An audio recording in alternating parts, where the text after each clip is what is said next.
नमस्कार साथियों।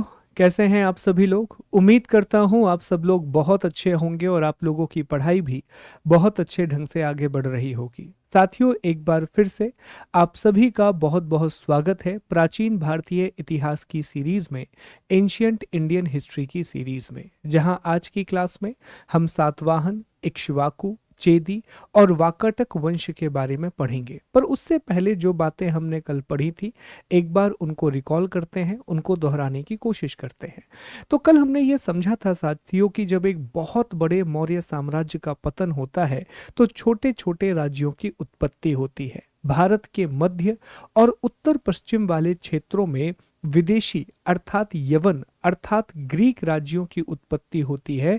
वहीं भारत के पूर्वी और दक्षिणी क्षेत्रों में स्वदेशी राज्यों की उत्पत्ति होती है, जो मुख्य रूप से ब्राह्मण धर्म या वैदिक धर्म को मानते थे।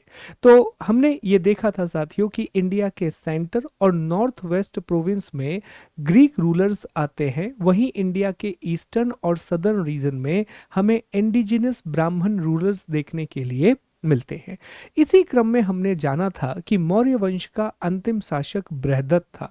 बृहदत्त को उसके सेनापति पुष्यमित्र शुंग ने मार डाला और शुंग वंश की स्थापना की। शुंग वंश के प्रमुख शासकों में पुष्यमित्र शुंग का नाम आता है और अग्निमित्र का नाम आता है। साथियों, हमने ये समझा था पुष्यमित्र शुंग के बारे में कि वो शुंग वंश का संस्थापक था। पाणिनि के अनुसार वो भारद्वाज गोत्र का ब्राह्मण था। कालिदास के अनुसार वह बैम्बिक कश्यप गोत्र का ब्राह्मण था।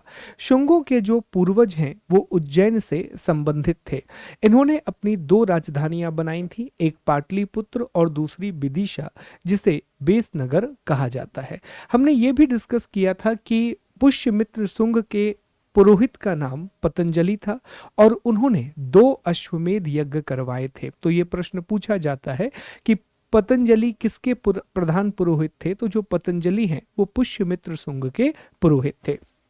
इसके बाद हमने अगले शासकों के बारे में पढ़ा, अन्य शासकों के बारे में पढ़ा और यह भी देखा कि पुष्यमित्र शुंग का शासनकाल वैदिक पुनर्जागरण का काल है, क्योंकि दोबारा से भारत में ऐसे राजा आने लगे थे जो वैदिक धर्म का पालन करते थे। बहुत लंबे समय से जो अशोक है वो बौद्ध धर्म को मानते थे और अशोक के जो सक्सेसर हुए, उत्तराधिकारी हुए, उन पर भी बौद्ध धर्म का प्रभाव था। लेकिन शुंग, सातवाहन, कण्व ये सभी ब्राह्मण धर्म के अनुयायी थे, ये वैदिक रिलीजन को फॉलो करते थे। यहीं पर साथियों हमने ये भी देखा था कि पुष्यमित्र शुंग ने 2 काम करवाए। एक तो भरहूत स्तूप का जीर्णोद्धार करवाया जो कि सतना मध्य प्रदेश में है, और सांची के स्तूप में बाहर जो रेलिंग थी वो पहले लकड़ी की बनी हुई थी, उस रेलिंग को पत्थर का करवाया। तो ये 2 चीजें हमें इसमें दिखाई देती हैं। फिर हमने अग्निमित्र की बात की थी। अग्निमित्र के बारे में इंपॉर्टेंट बात यह है, पहला तो ये पुष्यमित्र शुंग का बेटा था। दूसरी बात, महाकवि कालिदास ने एक ग्रंथ लिखा है, ग्रंथ का नाम है मालविकाग्नि मित्रम। जो मालविकाग्नि मित्रम है साथियों, उसका नायक अग्निमित्र ही है। उसमें अग्निमित्र और मालविका की प्रेम कहानी को दर्शाया गया है। एक और चीज हमें समझ में आती है कि एक और शासक हुआ जिसका नाम था भागभद्र। भागभद्र इसलिए इंपॉर्टेंट है कि तक्षशिला के शासक एंटी एंटी आल्किडीज ने अपना एक राजदूत भेजा जिसका नाम था हेलियोडोरस। तो हेलियोडोरस नाम का जो राजदूत है वो भागभद्र के शासनकाल में विदिशा आया था। विदिशा आकर के वह भागवत धर्म से बहुत ज्यादा प्रभावित हुआ, उसने भागवत धर्म को स्वीकार किया और विदिशा या बेसनगर में गरुण स्तंभ की स्थापना भी की थी। हमने देखा था इसे गरुण स्तंभ कहते हैं, इसे गरुणा पिलर कहते हैं, जो हेलियोडोरस के द्वारा स्थापित किया गया मध्य प्रदेश के विदिशा या बेसनगर में। अंतिम शासक देवभूति था। देवभूति को वासुदेव ने मार दिया और कण्व वंश की स्थापना की। कण्व वंश का अंतिम शासक सुशर्मा था। सुशर्मा को सातवाहन के संस्थापक शिमुक ने मार दिया और सातवाहन वंश की स्थापना की। तो ये सारी बातें थी जो हमने कल की क्लास में पढ़ी थी। उम्मीद है कि आपको सारी बातें याद हो गई होंगी और बहुत अच्छे से आपने ये टॉपिक प्रिपेयर भी कर लिया होगा। तो अब तक अगर आप इस लिस्ट को फॉलो करें, जो लिस्ट हमने पढ़ना शुरू की थी, तो इस पूरी की पूरी सूची में हमने 2 प्रमुख शासकों के बारे में पढ़ लिया है। यहाँ पर साथियों हमने शुंग वंश के बारे में पढ़ लिया है, शुंग डायनेस्टी के बारे में पढ़ लिया है और कण्व के बारे में पढ़ लिया है। आज की क्लास में हम सातवाहन, वाकाटक और उसके बीच में इक्ष्वाकु और चेदी, कलिंग के चेदी, इनके बारे में हम पढ़ेंगे और ये टॉपिक हम कंप्लीट करेंगे। फिर हम हिंद यवन शासकों के बारे में पढ़ेंगे, इंडो ग्रीक रूलर्स के बारे में पढ़ेंगे, जो अगली क्लास में कवर होगा। उसमें भी जो मुख्य है वो है कनिष्क। कनिष्क से बहुत सारी बातें जुड़ी हैं, बाकी कुछ एक दो तथ्य हैं जो विम कट फिशिस से भी जुड़े हुए हैं, उनके बारे में भी पढ़ते हुए हम वो टॉपिक भी कंप्लीट करेंगे। और फिर हम गुप्त काल को पढ़ना शुरू करेंगे, हम गुप्तों के बारे में या गुप्तास के बारे में पढ़ना शुरू करेंगे साथियों। तो आइए अब हम सातवाहन की चर्चा करते हैं। Let's talk about the Satavahana dynasty. तो देखिए, सातवाहन के बारे में सबसे इंटरेस्टिंग बात यह है साथियों कि इन्होंने भारत पर लगभग 400 वर्षों तक शासन किया। दक्षिण भारत पर ये लगभग 400 वर्षों तक शासन करते रहे और प्राचीन भारत में किसी भी राजवंश ने इतना लंबा शासन नहीं किया है। एंशियंट हिस्ट्री में किसी भी डायनेस्टी ने इतना लंबा रूल नहीं किया है साथियों। तो बहुत बड़ा इनका टाइम पीरियड है। तो कहा भी जब पूछा जाता है ये प्रश्न कि प्राचीन भारत में सबसे लंबे समय तक शासन करने वाला वंश कौन सा था, तो उसमें सातवाहन का नाम आता है, जिन्होंने कई किताबों में 300 लिखा है, कई किताबों में 400 लिखा है कि इतने लंबे समय तक इन्होंने शासन किया, इतने लंबे समय तक इन्होंने रूल किया। देखो, सातवाहन को आंध्र सातवाहन के नाम से भी जाना जाता है। ऐसा इसलिए कि इनके बारे में दो अलग अलग थ्योरी चलती है। एक थ्योरी ये चलती है कि इनका जो ओरिजिन है, इनकी जो उत्पत्ति है, वो आंध्र प्रदेश के अमरावती वाले क्षेत्र से हुई है। और दूसरी थ्योरी ये चलती है कि इनकी जो उत्पत्ति है वो महाराष्ट्र में जो औरंगाबाद वाला क्षेत्र है, वहाँ प्रतिष्ठान नाम की इनकी राजधानी थी, तो वहाँ से इनकी उत्पत्ति हुई है, वहाँ से इनका ओरिजिन हुआ है। यही कारण है कि इन्हें आंध्र सातवाहन के नाम से भी जाना गया है। और मत्स्य पुराण में विशेष तौर पर हमें आंध्र सातवाहन के बारे में बहुत लंबी चौड़ी जानकारी देखने के लिए मिलती है, जो हम अभी डिस्कस करेंगे। दूसरी बात, आंध्र सातवाहन या आंध्र भृत्य, आंध्र जातीय, ये सभी इनके नाम हैं। इनके बारे में एक विशेष बात और है कि क्यों ये इतिहास में इतने ज्यादा प्रसिद्ध हुए। इसमें आपको एक अलग प्रथा देखने के लिए मिलेगी। यहां पर कुछ शासकों के नाम आप देखें तो एक नाम आपको दिख रहा होगा, गौतमी पुत्र शातकर्णी। ये नाम आप जरा ध्यान से देखिएगा। इसके बाद आपको एक और नाम दिख रहा होगा, वशिष्ठी पुत्र पुलुमावी, यज्ञश्री शातकर्णी, ये सारे नाम।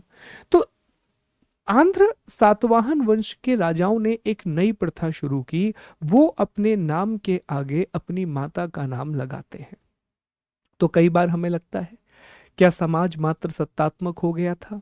क्या सोसाइटी मैट्रियार्कल हो गई थी? बिल्कुल नहीं। ये अपनी माता के प्रति एक सम्मान था। इससे ये जरूर हमें पता चलता है कि स्त्रियों का सम्मान बहुत ज्यादा रहा होगा, विमेंस की रिस्पेक्ट बहुत ज्यादा रही होगी, लेकिन समाज पितृसत्तात्मक ही था। ऐसा इसलिए कि कभी भी किसी महिला शासिका का हमें उल्लेख नहीं मिलता, हमेशा पुरुषों ने ही शासन किया है। Only mails were the rulers of the Satavahana. तो अगर इतना प्रभाव होता तो फिर कोई महिला भी शासिका होती। तो मात्र सत्तात्मक हम नहीं कह सकते, पितृसत्तात्मक ही था, लेकिन महिलाओं का सम्मान बहुत होता था, विमेन की रिस्पेक्ट बहुत होती थी। तो इस वजह से सातवाहन बहुत प्रसिद्ध हैं। तो इनके बारे में हम पढ़ेंगे, बहुत इंपॉर्टेंट है साथियों, बहुत सारे सवाल बनते हैं। मौर्य उत्तर काल में दो सबसे महत्वपूर्ण वंश हैं, एक सातवाहन राज्य और दूसरा कुषाण राज्य, जिसके बारे में हम कल पढ़ेंगे। यहां से बहुत सारे सवाल बनते हैं, मल्टीपल क्वेश्चंस यहां से बनते हैं साथियों, ठीक है।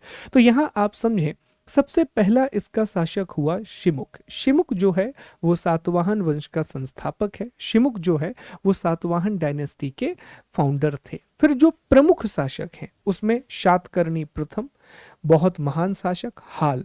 हाल का शासन काल जो है ना साथियों, वो प्रशासन से ज्यादा साहित्य के लिए चर्चा में रहेगा, एडमिनिस्ट्रेशन से ज्यादा लिटरेचर के लिए फेमस रहेगा। बहुत सारे साहित्यिक कार्य हाल के शासन काल में होंगे, बहुत सारे लिटरेरी वर्क हमें हाल के रूलिंग पीरियड में देखने के लिए मिलेंगे।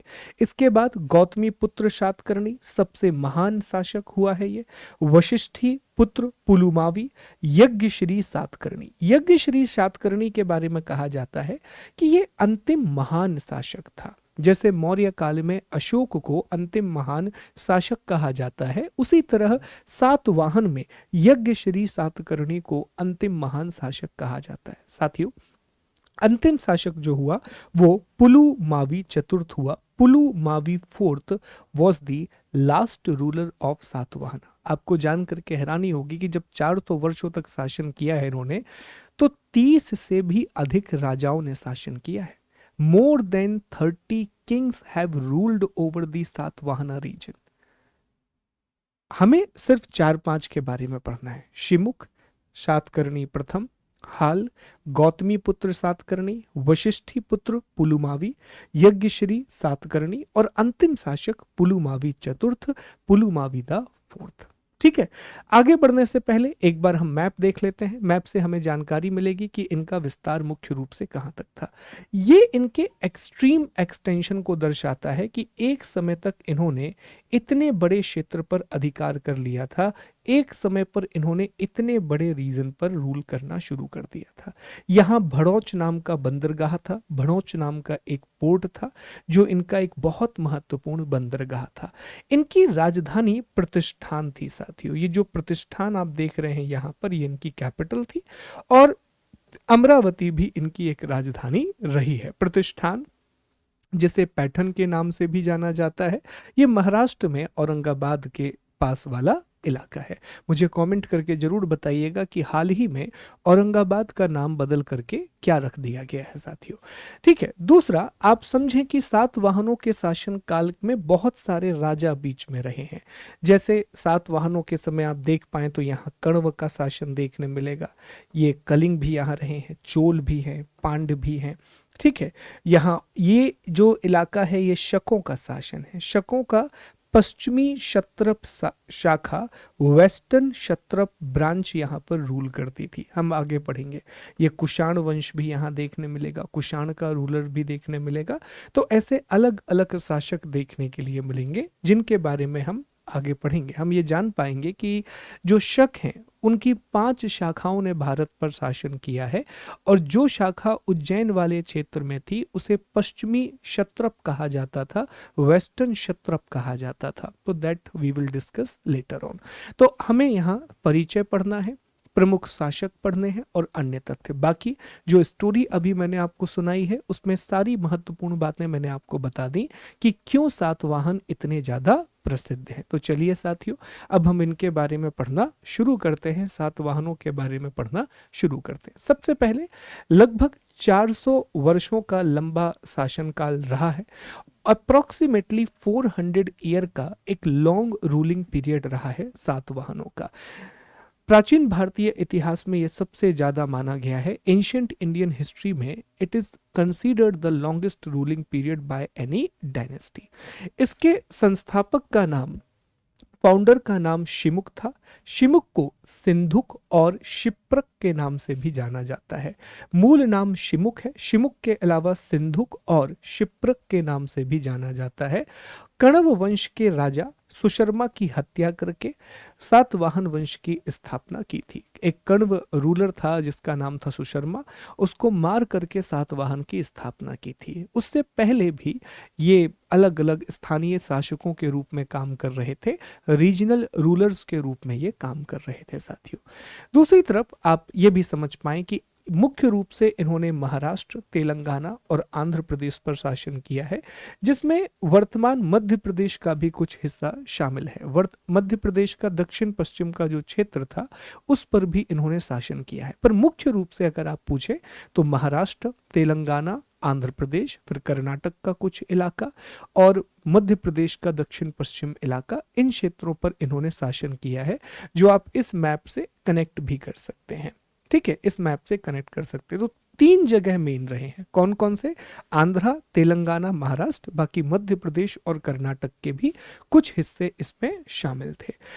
इनकी शुरुआती जो राजधानी थी, प्रारंभिक जो इनकी राजधानी थी, उसका नाम था धान्य कटक। ये प्लीज याद रखिएगा, ये बहुत महत्वपूर्ण है साथियों, एग्जाम में 2 बार पूछा गया है।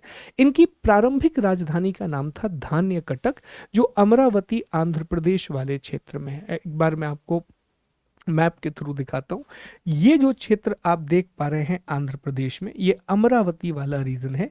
तो यहीं पर साथियों धान्य कटक, अमरावती, तो ये उनकी प्रारंभिक राजधानी थी, इनिशियल कैपिटल थी। हालांकि बाद में इन्होंने इनकी प्रमुख जो राजधानी बनी वो प्रतिष्ठान बनी, जो गोदावरी नदी के किनारे महाराष्ट्र में स्थित है। आपको प्रतिष्ठान भी एक बार दिखा देते हैं।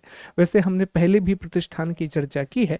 तो ये इनकी दूसरी राजधानी बनी साथियों। यहाँ प्रतिष्ठान नाम का नगर है, वो इनकी प्रमुख राजधानी बना, प्रतिष्ठान, जो कि नासिक वाले रीजन के पास आता है। ठीक, तो ये आपको याद रखना है। शुरुआती राजधानी धान्य कटक थी और बाद में इनकी राजधानी प्रतिष्ठान बनी। इंपॉर्टेंट। अब हम भाषा की बात करते हैं।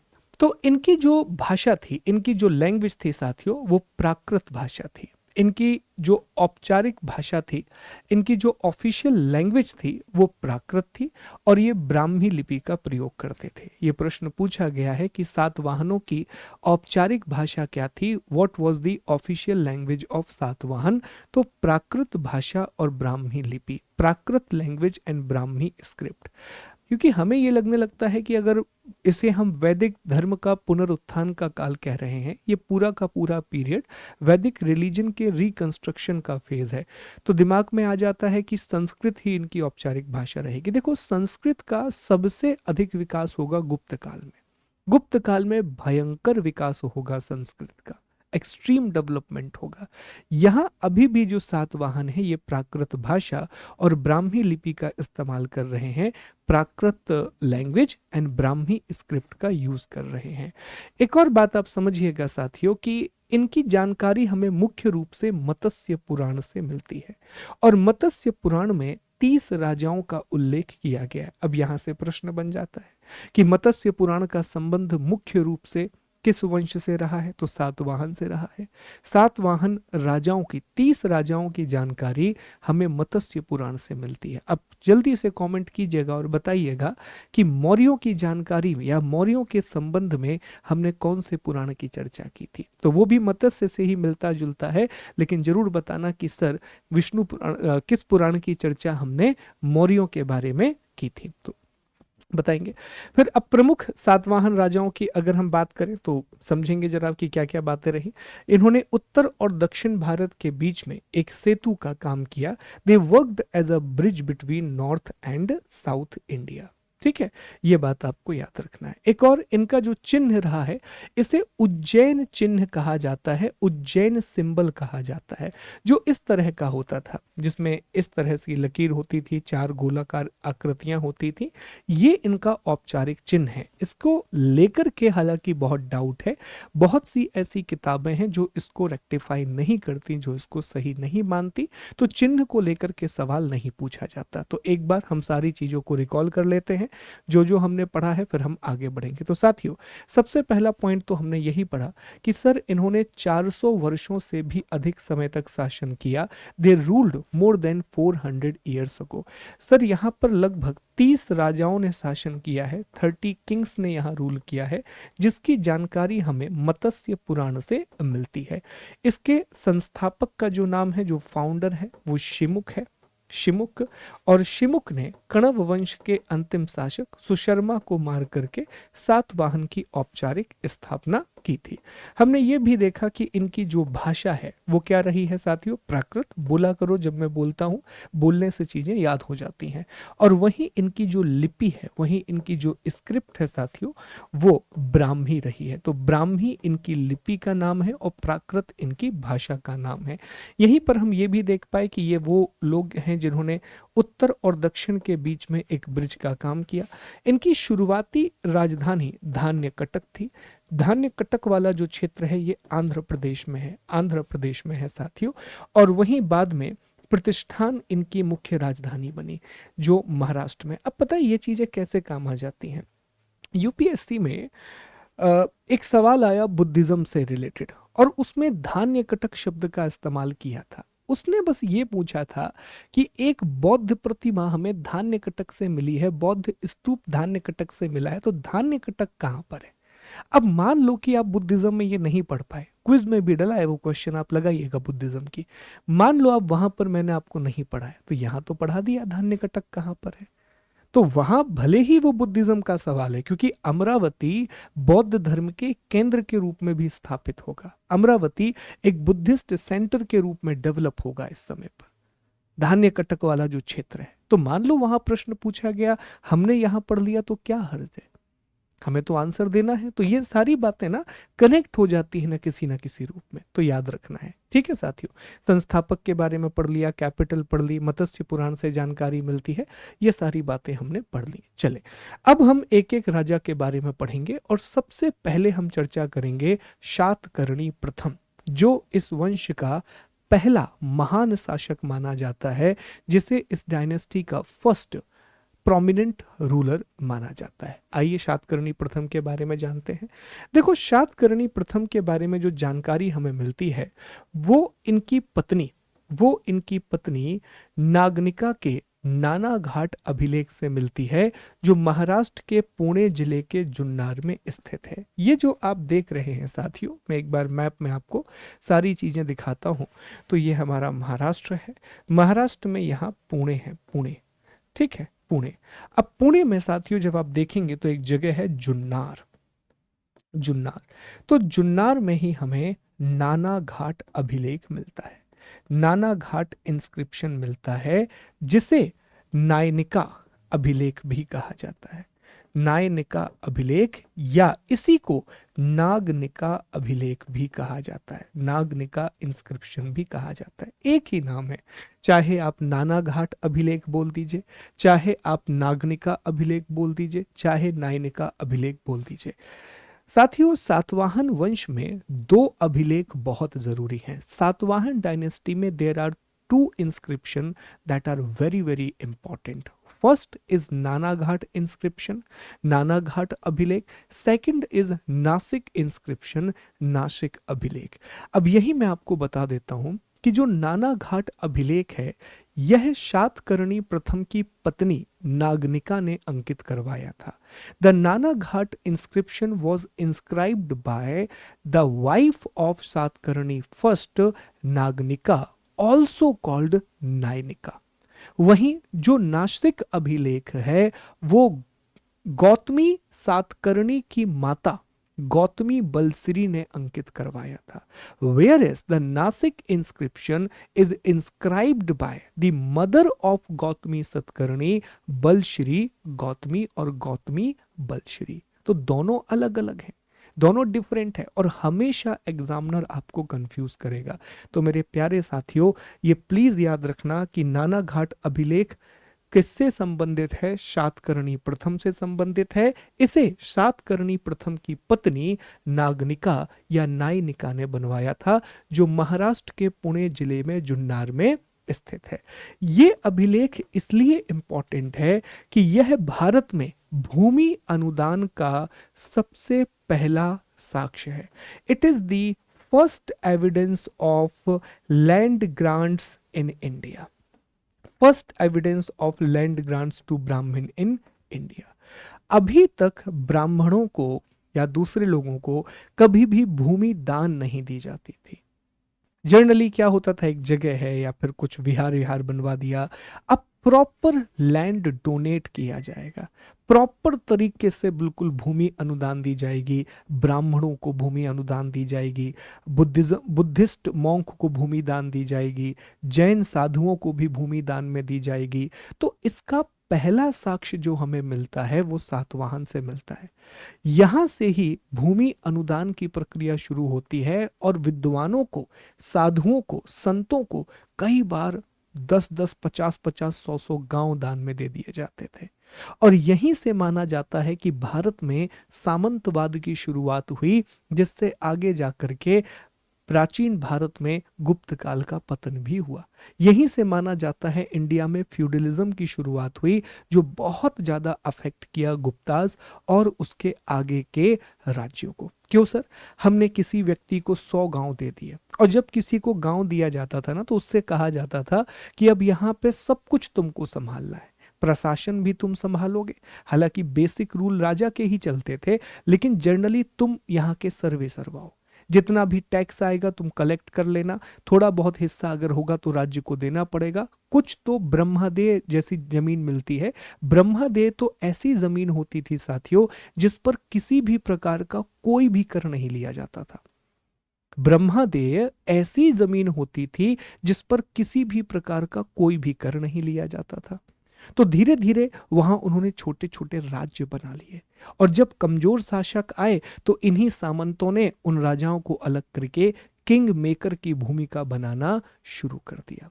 तो यहीं से भारत में सामंतवाद की शुरुआत भी होती है। सामंतवाद बहुत सिंपल सी फिलॉसफी है। एक व्यक्ति है जिसके पास जमीन का एक बहुत बड़ा टुकड़ा है, उस जमीन का वही मालिक है, उस जमीन पर उसी का शासन चलता है, और जो वहां से राजस्व मिल रहा है उसी से वो अपना जीवन यापन करता है। सामंत की शुरुआत होगी। तो ब्राह्मणों को भूमि अनुदान का पहला साक्ष्य, प्रश्न आपसे यही पूछेगा कि ब्राह्मणों को भूमि अनुदान का पहला साक्ष्य हमें कहां से मिलता है, तो वो हमें नानाघाट अभिलेख से मिलता है। साथियों आगे बढ़ते हैं। कहा जाता है कि शातकर्णी प्रथम ने 2 अश्वमेध यज्ञ करवाए थे और 1 राजसु यज्ञ करवाया था। इसने दक्षिणा पथपति, प्रतिष्ठानपति और अप्रतिहितचंद्र जैसी उपाधियां धारण की थी। ये सब नहीं पूछा जाता है, सवाल एक ही बनता है, वो है नानाघाट अभिलेख से। ये याद रख लेना, ये बहुत जरूरी है साथियों। नानाघाट अभिलेख से 2 सवाल बनेंगे। पहला, भारत में भूमि अनुदान का प्राचीनतम साक्ष्य, oldest evidence of land grants in India, Naneghat inscription, जो हमें पुणे में मिलता है, किसने बनवाया? नानाघाट अभिलेख सातकर्णी प्रथम की पत्नी नागनिका ने बनवाया था। यह पुणे के जुन्नार में स्थित है। याद रखिएगा, बेहद जरूरी है। चलिए आगे बढ़ते हैं। अब हम हाल के बारे में बात करेंगे। देखो, हाल का जो शासनकाल है ना, ये इमेज से आप कनेक्ट कर सकते हो साथियों। ये इमेज मैंने जानबूझ के बनाई है कि हाल का शासनकाल साहित्य से जुड़ा हुआ है, लिटरेचर से जुड़ा हुआ है। हाल के समय पर आपको प्रशासनिक गतिविधियां ज्यादा नहीं मिलेंगी। साहित्य का बहुत बड़ा प्रेमी था। कहा जाता है कि दक्षिण भारत में साहित्य के सबसे बड़े प्रेमियों और संरक्षकों में हाल का नाम शामिल है। बहुत सारे विद्वानों को इसने संरक्षण दिया।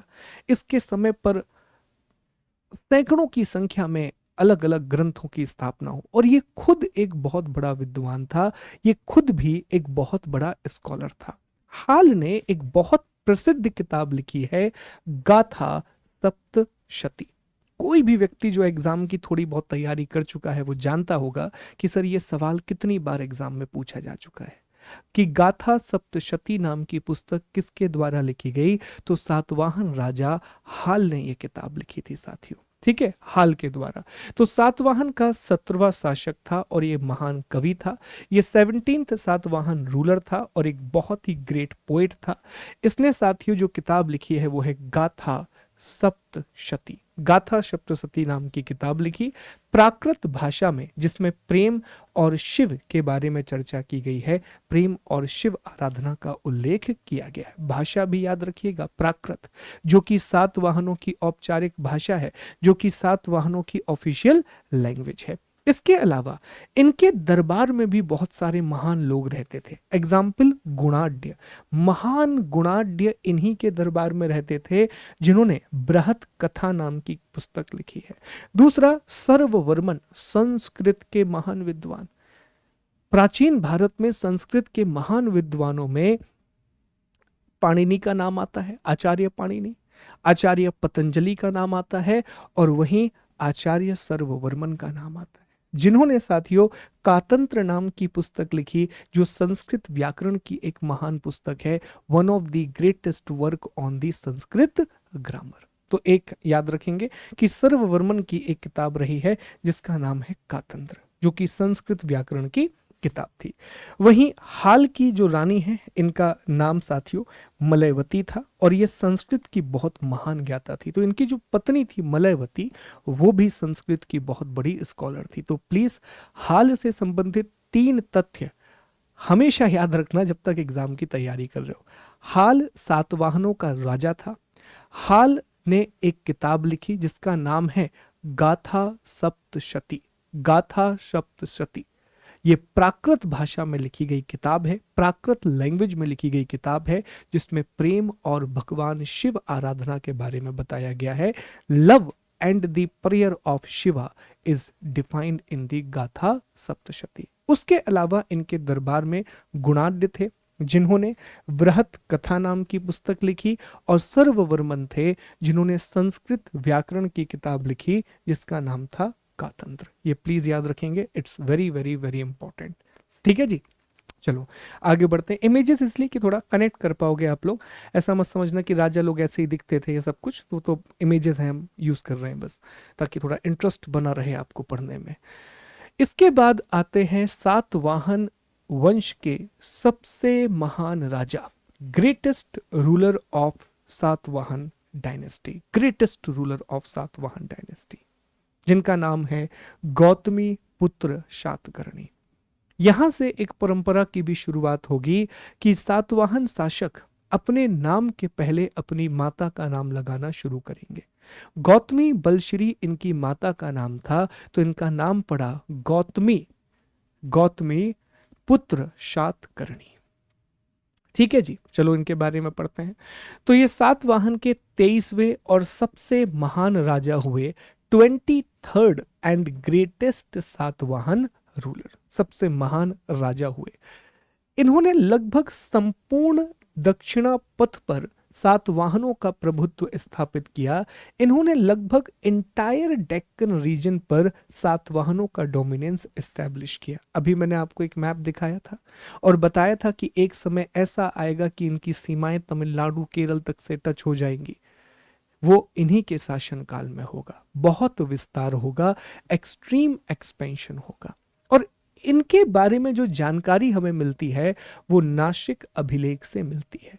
नासिक इंक्रिप्शन से हमें इनके बारे में जानकारी मिलती है। शुरुआत में मैंने आपको बताया कि सातवाहनों में 2 महत्वपूर्ण अभिलेख हैं। एक नानाघाट अभिलेख जो पुणे के जुन्नार से मिला है, जो शातकर्णी प्रथम की पत्नी नागनिका के द्वारा अंकित करवाया गया। दूसरा नासिक अभिलेख जो हमें नासिक महाराष्ट्र से मिला है, जिसे सातवाहन राजा गौतमी पुत्र सातकर्णी की माता गौतमी बलश्री ने अंकित करवाया था। याद रखिएगा, बहुत जरूरी है। इसी से हमें बहुत सारी जानकारी मिलती है रिगार्डिंग गौतमी पुत्र शातकर्णी। अब देखें कि इन्होंने बहुत सारी उपाधियां धारण की थी, बहुत सारे मल्टीपल टाइटल्स लिए थे।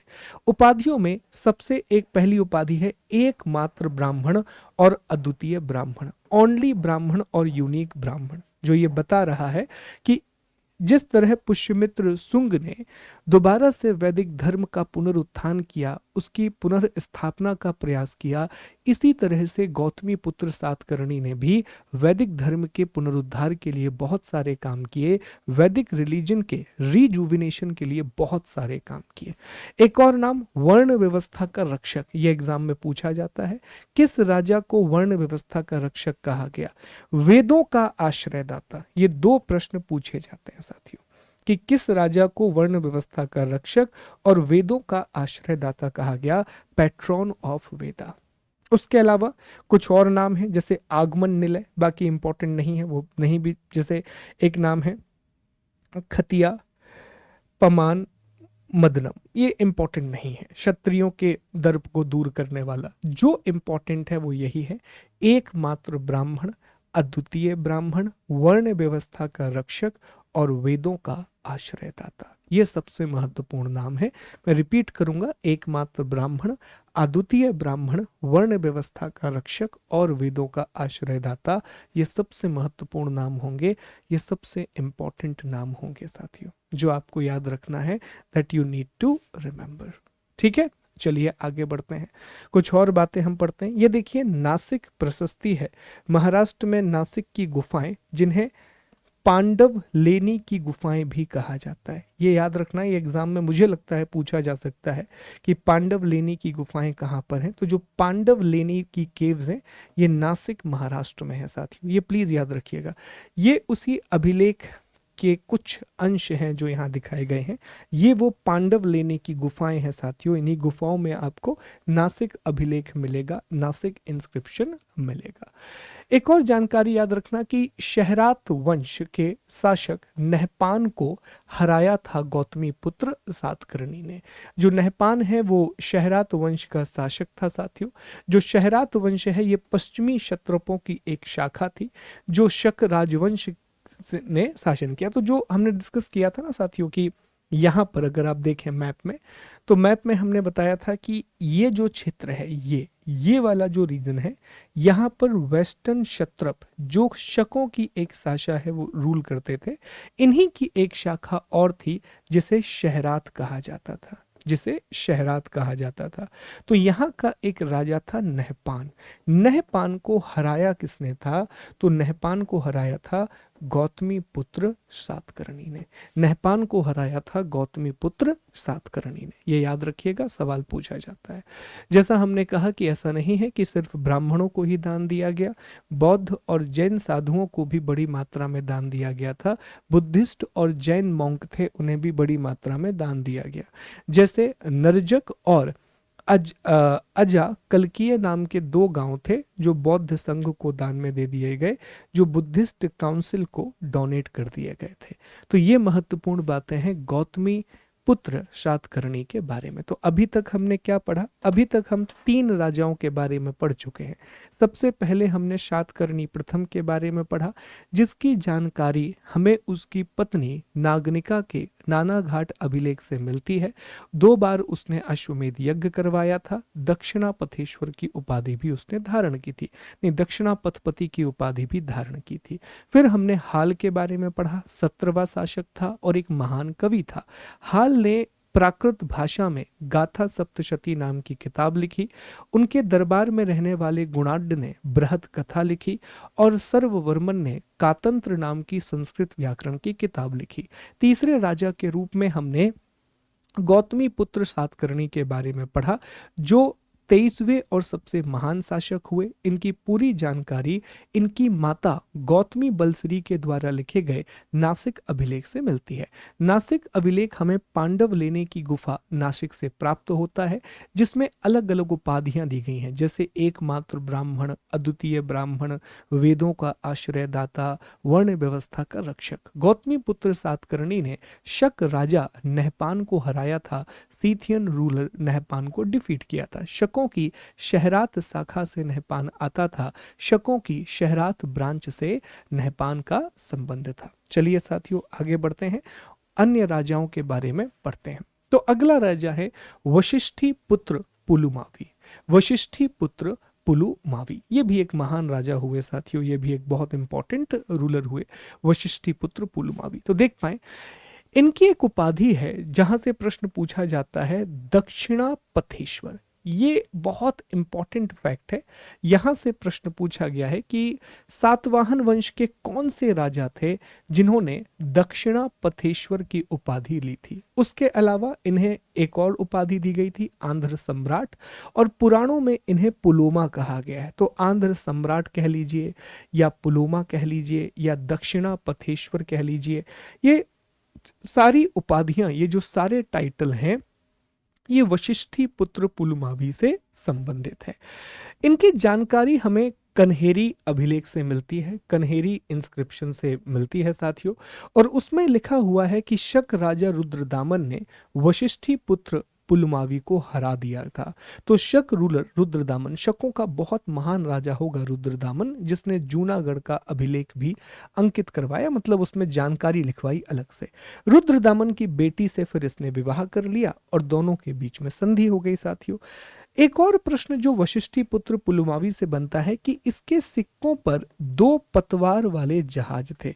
Ship with the 2 rudders were depicted on the coin. ये बहुत इंपॉर्टेंट है, जो ये बताता है कि कहीं ना कहीं नेवी भी शायद उन्होंने बना ली थी या जहाज का प्रयोग ये करने लगे थे, क्योंकि सातवाहन रोमन राज्य से बहुत सारा व्यापार करते थे, रोमन्स के साथ बहुत ट्रेड करते थे, क्योंकि बहुत बड़ी मात्रा में रोमन क्वाइंस हमें इंडिया से मिले हैं, रोमन सिक्के हमें भारत से मिले हैं साथियों।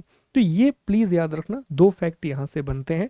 नंबर 1, वशिष्ठी पुत्र पुलुवामी की एक उपाधि याद रखेंगे, दक्षिणा पथेश्वर। दूसरा, शक राजा रुद्रदामन ने हराया, फिर रुद्रदामन की बेटी से शादी कर ली तो दोनों के बीच में संधि हो गई। और चौथा, सबसे महत्वपूर्ण तथ्य, उस राजा का नाम बताइए जिसके सिक्कों पर 2 पतवार वाले जहाज का हमें तस्वीर मिला है। तो जवाब देंगे कि उसका नाम क्या है साथियों, वशिष्ठी पुत्र पुलुमावी। उसका नाम क्या है, वशिष्ठी पुत्र पुलुमावी, जिसके हमें जिसके सिक्कों पर हमें 2 जहाजों का अंकन देखने के लिए मिलता है। इंपॉर्टेंट है, याद रखेंगे। फिर कुछ अन्य तथ्यों की बात कर लेते हैं, कुछ अदर फैक्ट के बारे में हम पढ़ लेते हैं। जैसा ये मैंने आपको बता दिया है कि हमें मात्र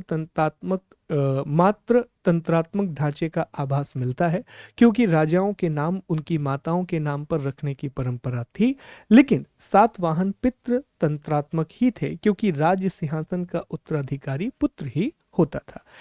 कटक, और अब कुछ शब्द हैं, जैसे एक शब्द है कटक और दूसरा शब्द है स्कंधावर। ये कुछ सवाल हैं, शायद पूछ लिए जाएं, इसलिए मैंने कवर कर दिए। एक शब्द है कटक और दूसरा है स्कंधावर। ये सैनिकों के शिविर को कहा जाता था। मिलिट्री कैंप्स जो लगते थे, तो सैनिकों के शिविर के लिए, मिलिट्री कैंप्स के लिए कटक और स्कंधावर जैसे शब्दों का प्रयोग किया जाता था। वहीं साथियों दूसरी चीज समझे, एक और नाम है गौल्मिक। गौल्मिक एक अधिकारी होता था जो ग्राम प्रशासन का प्रमुख होता था। बाकी इनका जो प्रशासन है वो बिल्कुल मौर्य काल की तरह ही था। ये 1-2 शब्द इंपॉर्टेंट है, जैसे गौल्मिक, तो ये ग्राम प्रशासन का प्रमुख होता था, ये रूरल एडमिनिस्ट्रेशन का हेड होता था, और इसकी जिम्मेदारी होती थी कि ये सेना की एक टुकड़ी को भी मेंटेन करता था, एक मिलिट्री की एक विंग को भी मेंटेन करता था। तो ये ग्राम प्रशासन का प्रमुख था और सेना की एक टुकड़ी को भी ये मैनेज करता था। तो ये शब्द आपसे पूछा जा सकता है, बड़ा इंपॉर्टेंट है कि गौल्मिक कौन था। तो गौल्मिक सातवाहनों के शासन काल में ग्राम प्रशासन का प्रमुख कहलाता था, और कटक और स्कंधावर ये सैनिक शिविर होते थे, ये मिलिट्री कैंप्स होते थे साथियों। तो ये याद रखिएगा, इट्स इंपॉर्टेंट। कुछ और बातें हैं, जैसे सिक्के, तो सर्वाधिक सिक्के इन्होंने शीशे के चलाए हैं। मैक्सिमम जो इनके क्वाइन है वो लेड से बनते थे। शीशे के अलावा पोटीन, तांबे और कांसे के सिक्के भी चलते थे। पोटीन, कॉपर और ब्रॉन्ज के सिक्के भी चलते थे। सोने के सिक्कों का हमें अभाव मिलता है, हमें गोल्ड क्वाइंस नहीं दिखाई देते हैं साथियों यहाँ से। और बहुत बड़ी मात्रा में जो रोमन सिक्के हैं वो हमें यहाँ से मिले हैं, जो ये बताते हैं कि सातवाहन और रोमन्स के बीच में व्यापार बहुत अच्छा था। सातवाहन और रोमन्स के बीच में ट्रेड बहुत अच्छे तरीके से आगे बढ़ रहा था। यहाँ कपास का भारी मात्रा में उत्पादन किया जाता था, कॉटन बहुत बड़ी मात्रा में यहाँ प्रोड्यूस की जाती थी।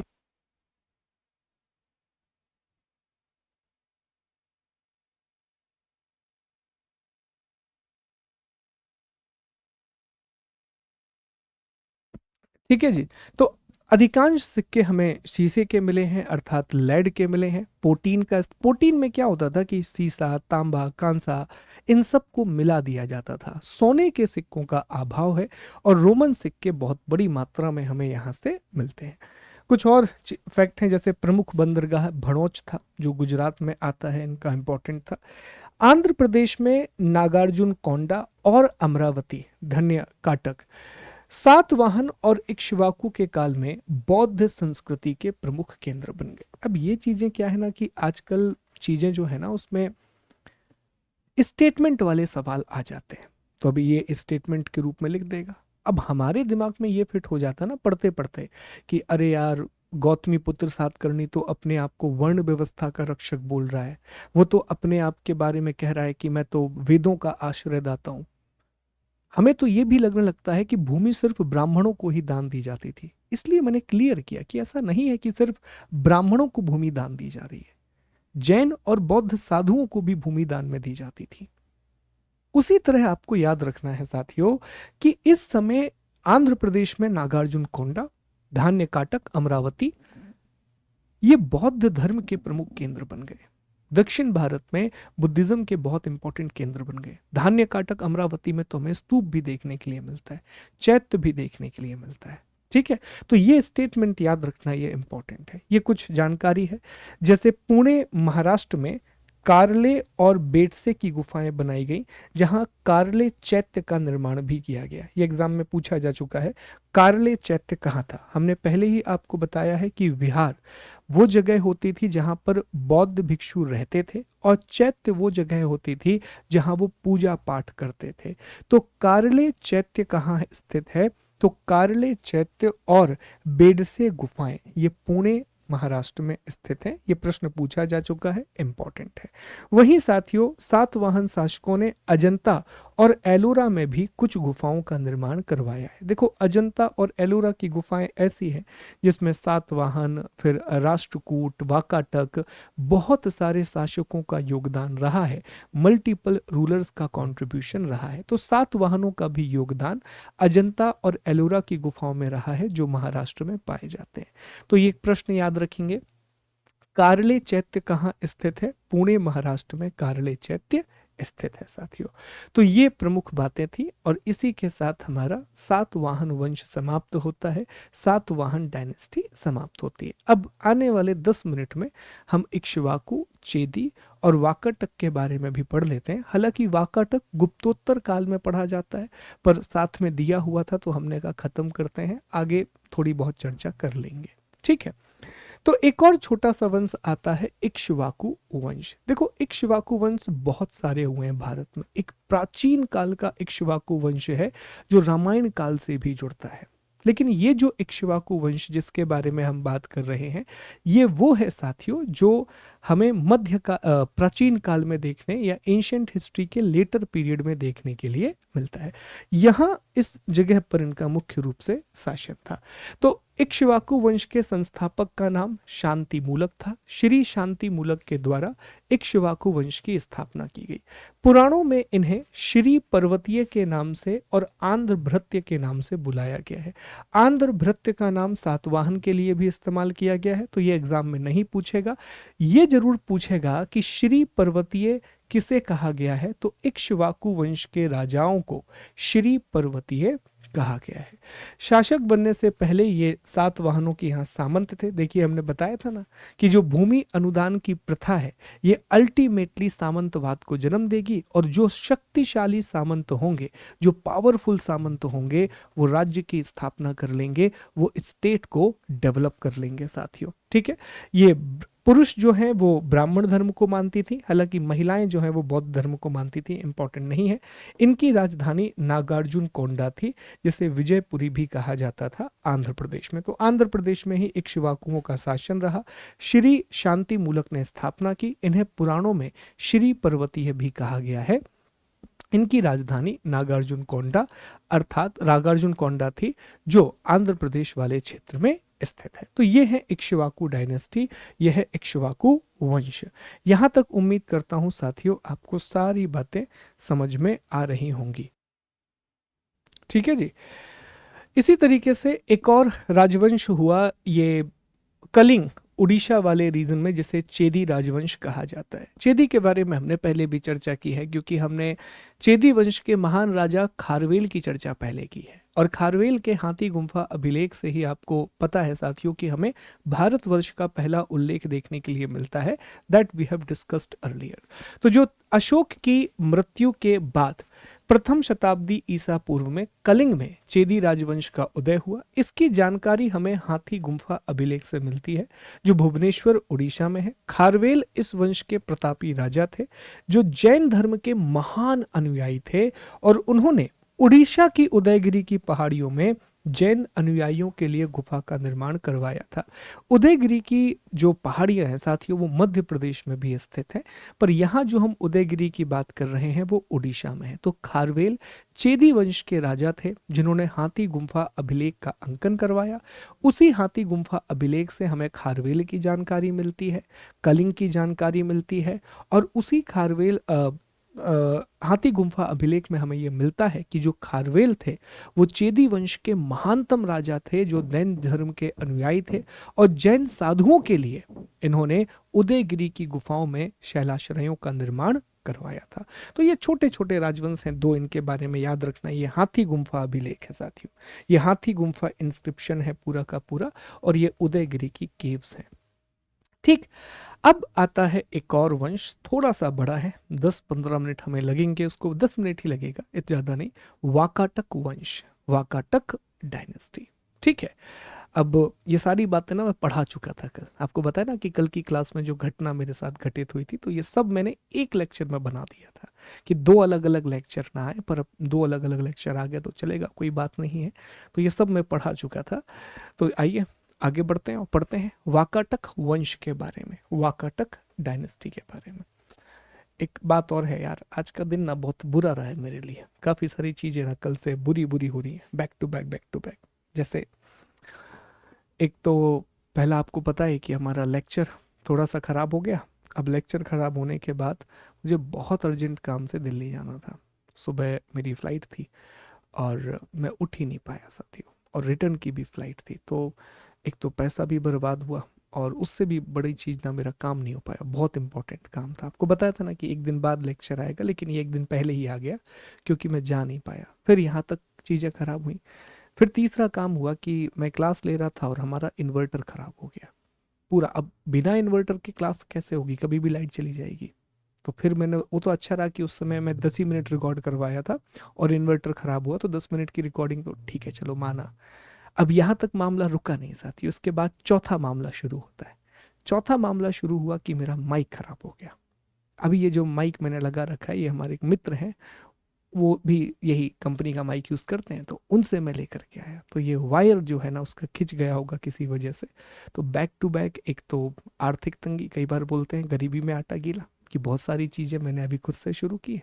तो एक तो वो चीज़ है कि हर चीज़ अभी सेटअप ही हो रही है, कहाँ ऐसा कुछ तो है नहीं कि कुछ बहुत बड़ा ग्रोथ हो गया हो, कुछ बहुत सारी चीज़ें हो गई हो।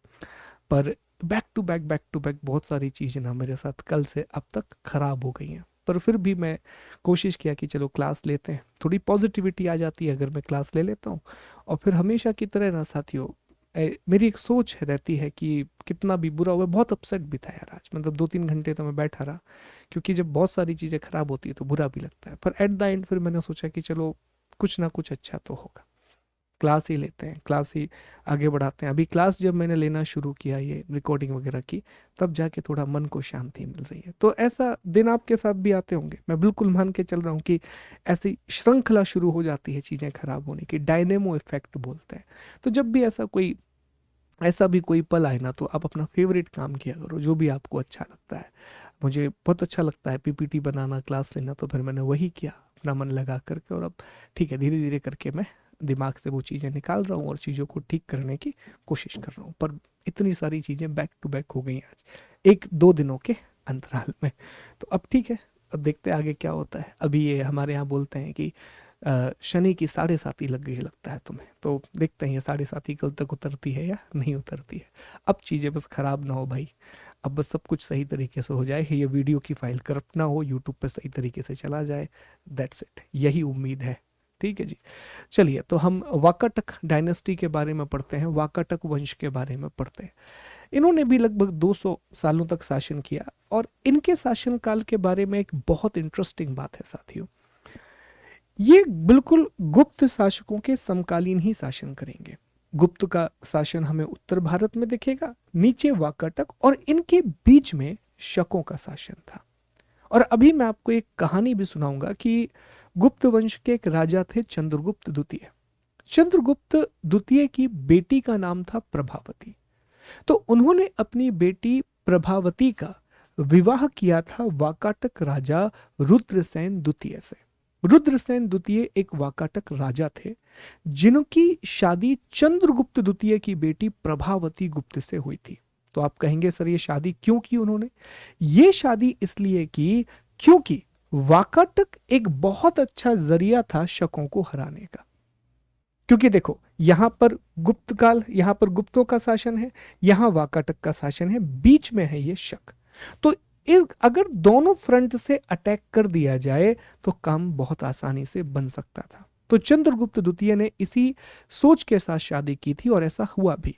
और एक घटना भी घटित हो गई कि रुद्रसेन द्वितीय के साथ जब प्रभावती गुप्त की शादी हुई तो कुछ ही दिनों के बाद, कुछ सालों के बाद रुद्रसेन द्वितीय की मृत्यु हो गई। अब उनके दो बेटे थे लेकिन दोनों ही बेटे अल्पवयस्क थे, दोनों ही बेटे माइनर थे। तो प्रभावती गुप्त ने शासन किया था और वो प्रभावती गुप्त का जो शासन काल है वो स्वर्ण काल माना गया क्योंकि गुप्तों से वाकाटक के संबंध बहुत अच्छे रहे। और इसी के बाद शकों को भी खत्म कर दिया गया, शक डायनेस्टी को भी यहां से खत्म कर दिया गया। तो वाकाटक का महत्व ये है साथियों कि ये लगभग गुप्त शासकों के समकालीन ही शासन करेंगे। तो देखें इनका क्षेत्र वही दक्षिण भारत, ये महाराष्ट्र, कर्नाटक, आंध्र प्रदेश, तेलंगाना का क्षेत्र। इनके समकालीन बहुत से राज हैं, जैसे कदम्ब शासक हैं कर्नाटक वाले, गंगा वंश है केरल के आसपास, पल्लव हैं, वेंगी हैं, कलिंगा हैं, नल है, ऐसे बहुत सारे छोटे छोटे शासक हैं। ये ताम्रलिप्ति बंदरगाह याद है हमने पहले पढ़ा था, जो पश्चिम बंगाल में आता है, ताम्रलिप्ति बंदरगाह।